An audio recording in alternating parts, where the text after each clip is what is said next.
Ռազմական հարցերով վերլուծաբան Մհեր Հակոբյանի ֆեյսբուքյան գրառումը հարվածներ Վենեսուելային սպասելի էր։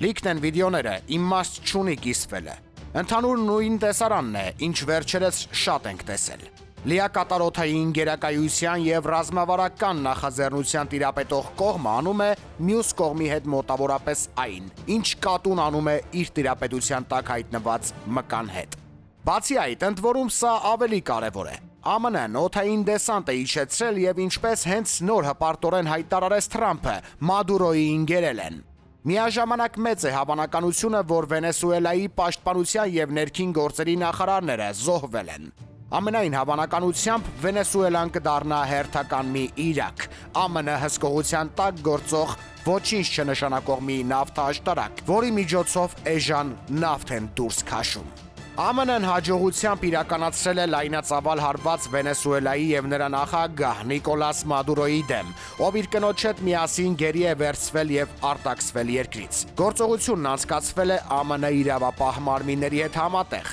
Մանրամասները կհայտարարվեն ավելի ուշ։ Մամուլի ասուլիսը կկայանա Մարա-Լագոյում։ Սոցկայքի իր էջում հայտնել է ԱՄՆ նախագահ Դոնալդ Թրամփը։ Վենեսուելայի նախագահ Նիկոլաս Մադուրոն հրամանագիր է ստորագրել արտակարգ դրություն հայտարարելու եւ ամբողջ երկիրը զորահավաք անելու մասին, հայտնում է Վենեսուելայի արտաքին գործերի նախարարությունը։ Արտաքին գործերի նախարարությունը դատապարտել է ԱՄՆ ագրեսիան եւ կոչ է արել Վենեսուելայի բոլոր ուժերին ակտիվացնել զորահավաքի ծրագրերը։ Վենեսուելան մերժում է Միացյալ Նահանգների կողմից ռազմական ագրեսիան։ ԱՄՆ հարձակման նպատակը Վենեսուելայի նավթի եւ հանքային պաշարների զավթումն է։ Մենք կդիմադրենք իմպերիալիստական ագրեսիային, ակտիվացնելով բոլոր պաշտպանական ծրագրերը, նշված է կառավարության հայտարարության մեջ։